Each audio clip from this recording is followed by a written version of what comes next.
এখন আমাদের চেয়ারম্যান পীরজাদা নওশাদ সিদ্দিক ভাইজান আপনাদের উদ্দেশ্যে কথা বলছেন। আপনারা শুনতে পাচ্ছেন আমাকে? নওশাদ সিদ্দিকী ছাড়া আইএসএফ যে সমাবেশ করে দেখালো, এটা হচ্ছে আমার বড় ভাইদের অনেক দিনের স্বপ্ন। আমি ধন্যবাদ জানাই যারা উপস্থিত হয়েছেন, নেতৃত্ব প্রত্যেককেই, যে আমার বড় ভাইজানের স্বপ্নকে আপনারা আজকে সফল করলেন। ভাইজান বারবার আমাকে বলে যে বেশি বেশি নেতা তৈরি করো, যত পারবে নেতা তৈরি করো, যেটা আপনারা আজকে দেখিয়েন। রাগ ক্ষোভ হচ্ছে নাকি আপনাদের? রাগ ক্ষোভ হচ্ছে? আমারও রাগ ক্ষোভ হচ্ছে, কিন্তু এই রাগ আর ক্ষোভকে সঠিক পথে যদি কাজে লাগাতে আমরা পারি, তাহলে অপদার্থ ব্যর্থ তৃণমূল বিজেপির মিশ্রিত এই রাজ্য সরকারকে আমরা গঙ্গায় ছুঁড়ে ফেলতে পারবো গণতান্ত্রিক প্রক্রিয়াতে। তোমাদেরকে এই রাগ আর ক্ষোভটাকে ঠিক সঠিক জায়গায় সঠিক সময়ে কাজে লাগাতে হবে। তবে আজকে আমি একটা ঘোষণা দিচ্ছি, আমাকে যেহেতু বা আমাদেরকে কোর্ট যে নির্দেশনা দিয়েছে, সেই জন্য তো আমরা যেতে পারছি না। আমার বড় ভাইজান যেতে চেয়েছিলেন, আমি তাকে অনুরোধ করে আটকে দিয়েছি। তাকে বলেছি চলুন দুই ভাই মিলে 2026-এ ব্রিগেডে যাব, রাজ্য সরকারকে ওখান থেকেই ভূমিষ্ঠ করবো গণতান্ত্রিক প্রক্রিয়াতে। 2026-এ আমরা ব্রিগেডে আসছি এবং আমাদের দলের প্রতিষ্ঠাতা প্রাণপুরুষ পীরজাদা আব্বাস সিদ্দিকী ভাইজানকেও আমরা সাথে নিয়ে ব্রিগেডের ময়দানে আসছি। আপনারা আসবেন তো? আজকে আটকানো হচ্ছে কেন আইএসএফ কে? আইএসএফ এর অপরাধ কি? আইএসএফ এর অপরাধ হচ্ছে দলিত, আদিবাসী, পিছড়ে বর্গের হিন্দু, মুসলমানের হয়ে কথা বলছি আমরা। আমাদের অপরাধ এটাই, জলজমি জঙ্গলের যে স্বাভাবিক অধিকার আদিবাসীদের, সেটা কেড়ে নেওয়া হচ্ছে। দেউচা পচামিরে আদিবাসীদের অধিকার কেড়ে নেওয়া হচ্ছে, এর বিরুদ্ধে বলার জন্য।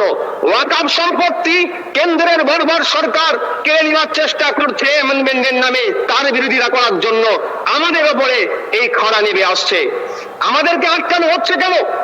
আমরা জাত ধর্ম বর্ণ নির্বিশেষে যে আইএসএফ প্ল্যাটফর্ম তৈরি করেছে, এই ভোটের রাজনীতি যারা করে, যারা ধর্মীয় রাজনীতি করে, তাদেরকে অচিরেই আমরা গণতান্ত্রিক প্রতিষ্ঠার মাধ্যমে তাদেরকে আমরা বিচ্ছিন্ন করব, সেই ভয় আমাদেরকে আটকানোর চেষ্টা করছে।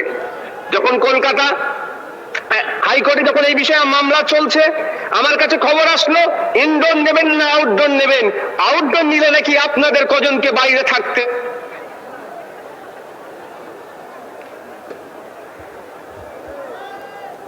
জি ভাইজান, হ্যালো হ্যালো হ্যালো হ্যালো। আমার পঞ্চায়েতের নেতৃত্ব ওখানে নেতৃত্ব দিয়ে শহীদ মিনারের সমাবেশকে সফল করবে।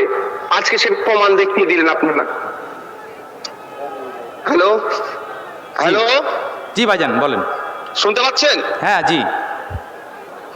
তো বড় ভাইজানের নির্দেশ ক্রমে আমাদেরকে আমরা আউটডোরই চাইলাম, অর্থাৎ শহীদ মিনার চত্বরই আমরা নিলাম। বারবার রাজ্য সরকার আমাদেরকে ইনডোর ইনডোর ইনডোর ইনডোর দেওয়ার চেষ্টা করছিল, অর্থাৎ ঘরে ঢুকিয়ে দেওয়ার চেষ্টা করে দিল। আর এর আইএসএফ তৈরি হয়েছে, যারা ঘরের মধ্যে ঢুকে আছে তাদেরকে ঘর থেকে বাইরে বার করে তাদের অধিকারের কথা বলবে বলেই ঘরে ঢোকার জন্য আইএসএফ তৈরি হয়নি। আইন বিচার ব্যবস্থার প্রতি মান্যতা দিই। দুর্ভাগ্যের বিষয়, সিঙ্গেল বেঞ্চের অর্ডারকে আমরা চ্যালেঞ্জ করে ডিভিশন বেঞ্চে গেলাম, কিন্তু ডিভিশন বেঞ্চ ওটা আগামীকাল ডেট রেখেছে। চলো, তারপরেও বলছি বিচার ব্যবস্থা জিন্দাবাদ, বিচার ব্যবস্থা জিন্দাবাদ। যারা বিচার ব্যবস্থা নিয়ে ছেলেখেলা করবে তাদের বিরুদ্ধে আমরা সময় দরকার লাগলে স্লোগান তুলবো, কিন্তু বিচার ব্যবস্থাকে আমরা জিন্দাবাদ বলবো। সকাল বিকাল শুভেন্দু অধিকারী, সুকান্ত মজুমদাররা ঘরে অস্ত্র রাখার নিদান দিচ্ছে, মুসলমানদের বিরুদ্ধে কথা বলছে।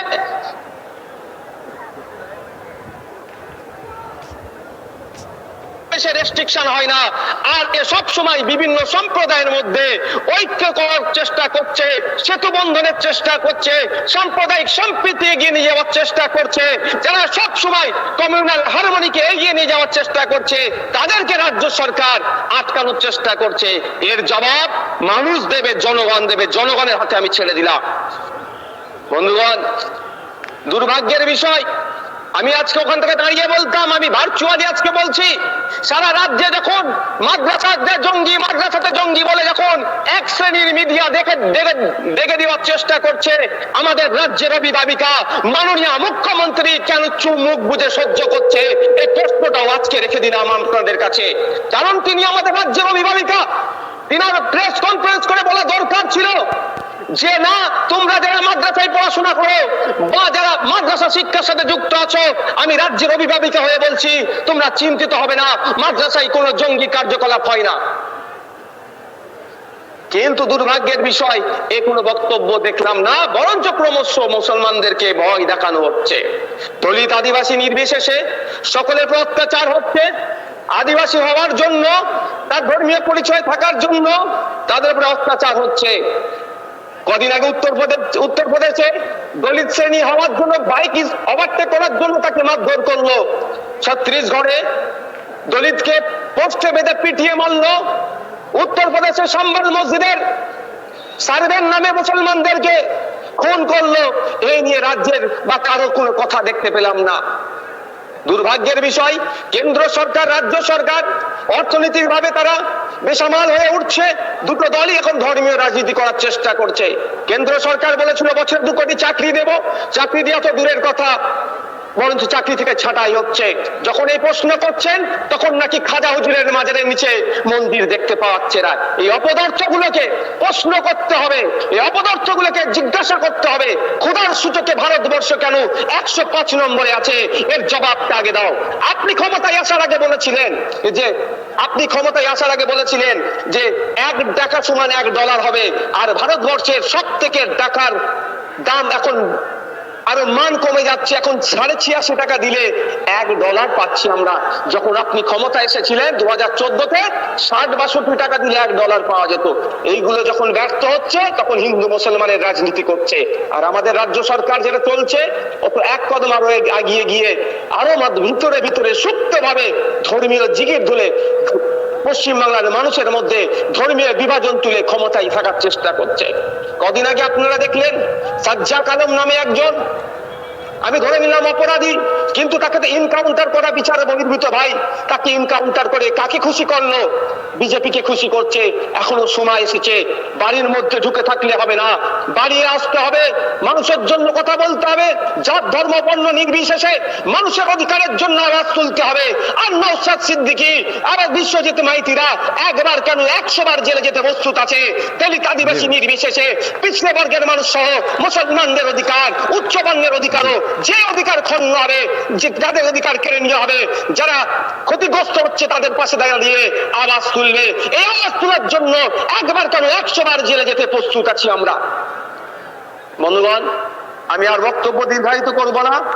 আমি আপনাদেরকে বলবো, আমার বোন, আমার বাড়ির মেয়ে তিলোত্তমার কথা ভুললে হবে না। আজকে তিলোত্তমা যে সঞ্জয় রায়কে দোষী করছে, আমি আশা করব তিলোত্তমার পরিবারের সাথে আমরা সকলে আছি তো নাকি ভাই? কারা কারা আছে হাত তুলুন। তিলোত্তমার পরিবারের সাথে কারা কারা আছে হাত তুলুন। তিলোত্তমার পরিবারের সাথে আমরা সকলে থাকবো, এবং তিলোত্তমার পরিবার যতক্ষণ না ন্যায় পাচ্ছে, আমরা তিলোত্তমার পরিবারের সাথে লড়ে যাব। আজকে বিচার ব্যবস্থা এভিডেন্সের উপরে চলে। যাদের এভিডেন্স কালেক্ট করে প্রোভাইড করার দরকার, সেই অপদার্থ ব্যর্থ সিবিআই তৃণমূলের সাথে বিজেপির যোগসাযোগে আমার তিলোত্তমা বোনের যারা যারা দোষী অনেককে লুকিয়ে দিয়েছে। এটাকে আমরা ছাড়বো না। গণতান্ত্রিক প্রক্রিয়াতে আমরা জবাব দেব।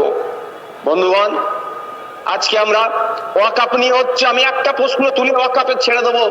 ওয়াকাপ বোর্ডকে আমরা আরটিআই করে জানতে চেয়েছিলাম, তা উত্তরে দিয়েছে 1 বছরের ওয়াকাপ বোর্ডের ইনকাম কত, সেখানে দেখতে পাচ্ছি 1 কোটি টাকার নিচে। আর অপরদিকে আমরা কি দেখছি, রাজ্য সরকার বলছেন ইমাম ভাতা নাকি ওয়াকাপ বোর্ডের মাধ্যমে দেওয়া হয়। প্রায় 43,000 ইমাম মুয়াজ্জিনকে ভাতা দেওয়া হয়, প্রায় 150 কোটি টাকা 1 বছরে ভাতা দেওয়া হয়। আর ইনকাম বলছে 1 কোটি টাকা। তাহলে আপনারা বলুন, তাহলে বাকি 149 কোটি টাকা কোথা থেকে আসলো, এটাও আমাদের জানতে হবে। আমি সকলকে সংগ্রামী অভিনন্দন জানাচ্ছি। প্রশাসনের কর্তাদের বলবো, আপনারা দায়িত্বশীলতার পরিচয় দেবেন, এই বলে আমি আমার বক্তব্য শেষ করছি। যারা উপস্থিত হয়েছেন সাংবাদিক বন্ধু সহ আইএসএফ নেতৃত্বরা, শুভাকাঙ্ক্ষীরা, প্রত্যেককে আমি সংগ্রামী অভিনন্দন জানাচ্ছি। সকলে ভালো থাকবেন। 2026 সালে আমরা ব্রিগেডে আসছি, আমাদের ব্রিগেডে দেখা হবে। ধন্যবাদ। ইন্ডিয়ান সেকুলার ফ্রন্ট জিন্দাবাদ। জি ভাইজান, ধন্যবাদ আপনাকে। জি ভাইজান বক্তব্য রাখলেন, আসুন আমরা কিছু স্লোগান দিয়ে আমাদের কর্মসূচি শেষ করি। ইনকলাব জিন্দাবাদ, জিন্দাবাদ জিন্দাবাদ ইনকলাব ইনকলাব ইনকলাবি জিন্দাবাদ, জিন্দাবাদ জিন্দাবাদ আইএসএফ জিন্দাবাদ, জিন্দাবাদ জিন্দাবাদ আইএসএফ জিন্দাবাদ। জিন্দাবাদ জিন্দাবাদ। এই মেহনতি মানুষের লড়াই চলছে, চলবে। চলছে চলবে, এই গরিব মানুষের লড়াই চলছে, চলবে। চলছে চলবে, এই অধিকারের লড়াই চলছে, চলবে। চলছে চলবে। আচ্ছা, আমি এরপরে যা বলবো তারপরে আপনারা শুধু বলবেন নওশাদ। সামনে দেখো, নওশাদ পিছনে দেখো, নওশাদ পুলিশ দেখো, নওশাদ সবাই দেখো, নওশাদ মমতা দেখো, নওশাদ এ অভিষেক দেখো, নওশাদ যেতে যেতে, নওশাদ এ বাসে ট্রেনে, নওশাদ এ ট্রেনে ট্রেনে, নওশাদ এ ঘাটে ঘাটে, নওশাদ পাড়ার মোড়ে, নওশাদ এ বাস স্ট্যান্ডে, নওশাদ শহীদ মিনারে, নওশাদ রাস্তাতে, নওশাদ বাস স্ট্যান্ডে, নওশাদ স্টেজে, নওশাদ আমাদের মনে, নওশাদ সব জায়গাতে, নওশাদ গোটা দেশে, নওশাদ বাংলাতে, নওশাদ হুগলিতে, নওশাদ 24 পরগনায়, নওশাদ এ ভাঙড়েতে, নওশাদ এ বীরভূমেতে, নওশাদ এই সবাই দেখো, নওশাদ এ পুলিশ দেখো, নওশাদ এ পুলিশ দেখো, নওশাদ পুলিশ দেখো, নওশাদ বাবুরা দেখো, নওশাদ এ বাবুরা দেখো, নওশাদ এ মমতা দেখো, নওশাদ মমতা দেখো, নওশাদ অভিষেক দেখো, নওশাদ এ শওকত দেখো, নওশাদ এ শওকত দেখো, নওশাদ এ নোটোরিয়াস ক্রিমিনাল তুমি দেখো। নওশাদ ইনকলাব জিন্দাবাদ, জিন্দাবাদ জিন্দাবাদ ইনকলাব জিন্দাবাদ, জিন্দাবাদ ইনকলাব ইনকলাব ইনকিলাবি জিন্দাবাদ। জিন্দাবাদ। এই আজকের অধিকার সমাবেশ সফল হলো। সফল হলো, সফল ইনকলাব জিন্দাবাদ, জিন্দাবাদ জিন্দাবাদ ইনকলাব, আইএসএফ, জিন্দাবাদ নওশাদ সিদ্দিকী, জিন্দাবাদ আইএসএফ, জিন্দাবাদ। ইনকলাব জিন্দাবাদ। ভিক্ষা নয়, অধিকার চাই। বিজ্ঞান নয়, এ ভিক্ষা নয়, অধিকার চাই।